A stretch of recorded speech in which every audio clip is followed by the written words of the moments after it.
الحمدللہ، اللہ تعالیٰ کا لاکھ لاکھ شکر ہے کہ مالک الملک نے اپنی یاد کی توفیق اور موقع عطا فرمایا۔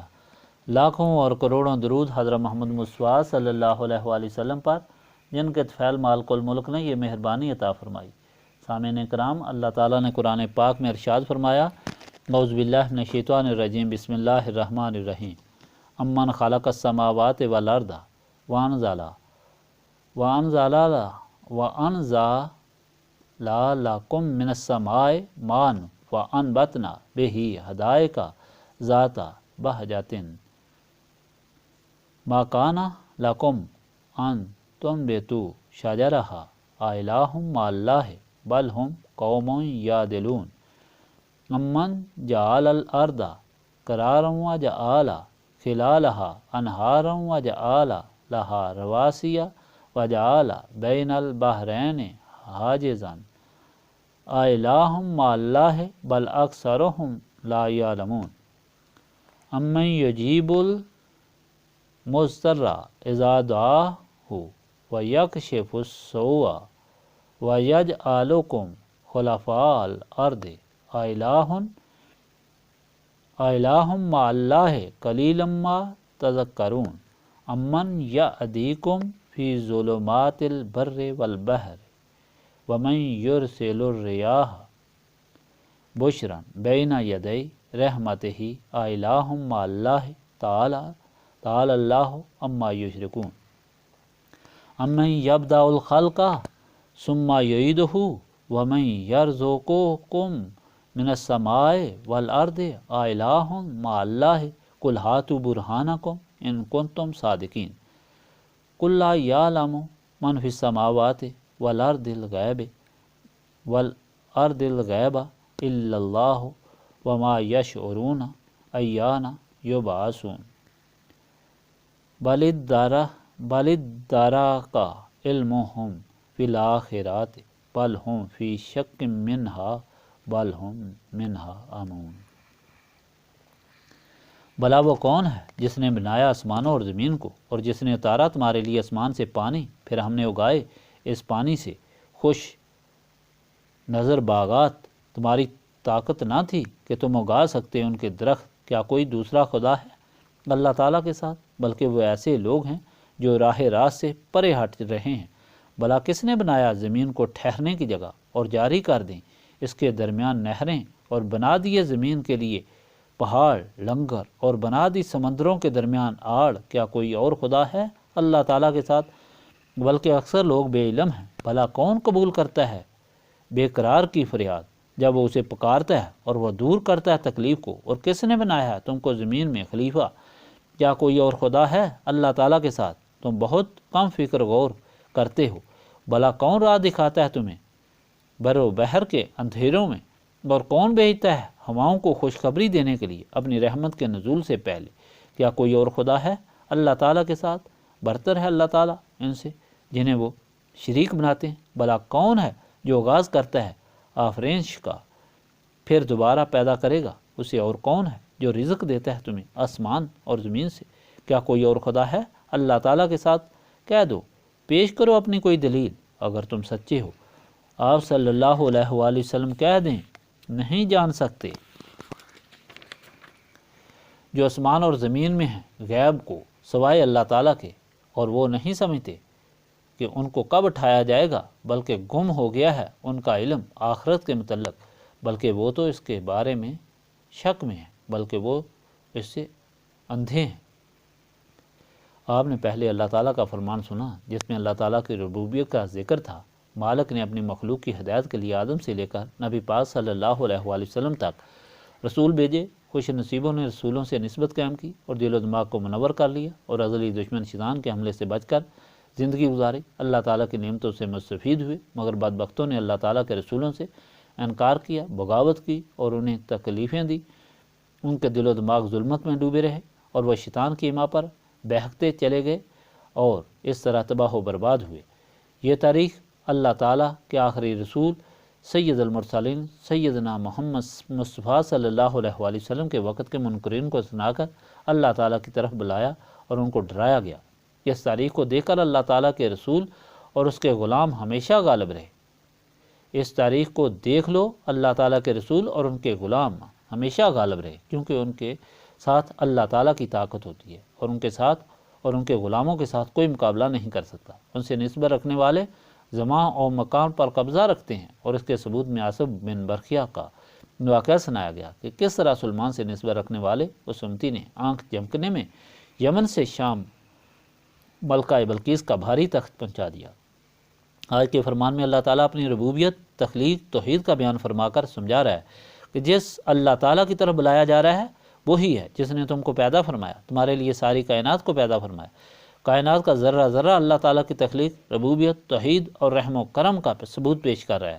یہ زمین، یہ آسمان، یہ ہوائیں، یہ سمندر، یہ ستارے، دریا، نہریں، یہ بارشیں، یہ سرسبز لہلہاتے ہوئے کھیت، قسم قسم کی سبزیاں، فروٹ، جانور، درخت، سورج، چاند، سب اس کی تخلیق ہیں، جن کو منکرین مشرکین مکہ مانتے ہیں، اور ان کے بتوں کا تو اس عظیم تخلیق میں کوئی حصہ نہیں۔ پھر خالق اور مالک کے ساتھ ان کو معبود بنانا کتنا عظیم ظلم اور ناقابل معافی گناہ ہے۔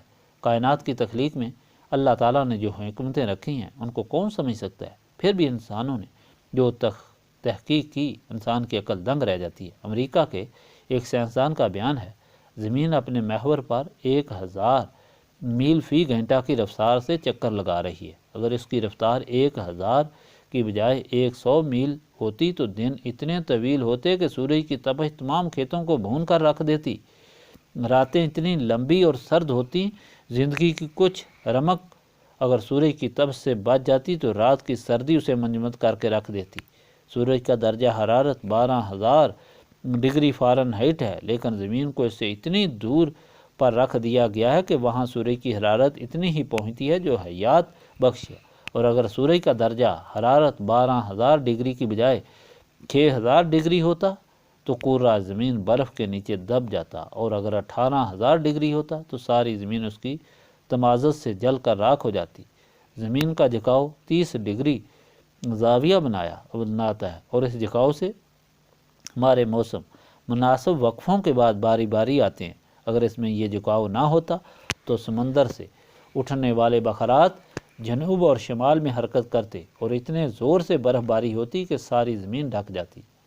اگر چاند کی دوری زمین سے اتنی نہ ہوتی جتنی اب ہے، بلکہ صرف 50,000 میل ہوتی، تو سمندروں میں مد و جزر اس شدت سے آتا کہ پہاڑوں کو بھی بہا کر لے جاتا۔ اگر زمین کی سطح موجودہ سطح سے 10 فٹ زیادہ موٹی ہوتی تو یہاں آکسیجن ہی نہ ہوتی اور کوئی جانور زندہ نہ رہتا، اور اگر سمندر چند فٹ اور گہرے ہوتے تو ساری کاربن ڈائی آکسائڈ اور آکسیجن صرف ہو جاتی اور روئے زمین پر کوئی سبز پتا نظر نہ آ سکتا۔ اس حکیمانہ نظام پر غور کرنے سے ہم اس نتیجے پر پہنچتے ہیں کہ کارخانہ ہستی محض اتفاق سے مارز وجود میں نہیں آیا، بلکہ ایک حکیم و دانا خالق نے اس کی تخلیق فرمائی، ورنہ زندگی کا امکان ہی نہ تھا۔ اس زمین کو بنانے اور بچھانے والے نے ہر قسم کا انتظام فرمایا۔ سب سے زیادہ ضرورت پانی، جس میں ہر چیز کی زندگی ہے، کس طرح ہر جگہ مہیا فرمایا۔ پہاڑوں کی چوٹیوں پر اور کھودو تو بھی پانی نکل آئے گا۔ ہر جگہ ندیاں، چشمے، دریا موجود ہیں۔ کرۂ زمین کے متعلق فرمایا کہ یہ ہوا میں معلق ہے، اگر پہاڑوں سے اسے قرار نہ بخشتے تو ہر وقت خوفناک جھٹکے آتے رہتے اور زندگی کا امکان نہ ہوتا، جن کا ثبوت گاہے گاہے زلزلوں کی صورت میں ظاہر ہوتا ہے۔ فلک بوس عمارتیں زمین پر پیوند خاک ہو جاتی ہیں، زمین سے آگ کے شعلے نکلتے ہیں اور دریاؤں کے رخ بدل جاتے ہیں۔ اللہ تعالیٰ نے پہاڑوں کے کیل گاڑ کر اس کو برقرار رکھا، پھر میٹھے اور کھارے پانی کو باہم ملنے سے روکا، جو حیران کن ہے۔ اس کے ساتھ فرمایا یہ سب کوئی دیکھنے کے باوجود کوئی اللہ تعالیٰ کے ساتھ اور معبود بنائے تو وہ کتنا احمق ہے۔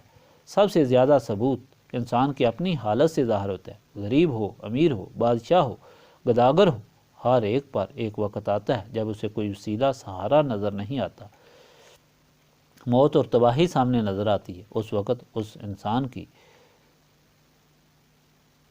ساری امیدیں اللہ تعالیٰ وحدہ لا شریک کی طرف ہی لگ جاتی ہیں۔ کوئی بت یا معبود باطل وہم و گمان میں نہیں رہتا۔ اس وقت وہ اپنے اللہ تعالیٰ ہی سے رجوع کرتا ہے، جس طرح ابو جہل کے بیٹے حضرت اکرمہ نے فتح مکہ کے بعد بھاگ کر سمندر میں کشتی میں پناہ لی۔ سمندر میں طوفان آیا، کشتی ٹوٹ گئی۔ تو اس انتہائی یاس اور ناامیدی کی حالت میں حضرت کرما کو اللہ وحدہ لا شریک کی موجودگی پر یقین آیا اور ایمان لے آیا۔ ایسی حالت میں حضرت بکر صدیق رضی اللہ تعالیٰ عنہ سے روایت ہے کہ نبی پاک صلی اللہ علیہ وآلہ وسلم نے یہ دعا پڑھنے کا حکم فرمایا: اللہم رحمتک ارجو فلا توکلنی الی نفسی طرفۃ العین واصلح لی حالی کلالہ لا الہ الا انت۔ اے اللہ، میں تیری ہی رحمت کا امیدوار ہوں، مجھے آنکھ جھپکنے کی دیر بھی میرے نفس کے حوالے نہ کر، میرے کام درست فرما، تیرے بغیر کوئی معبود نہیں۔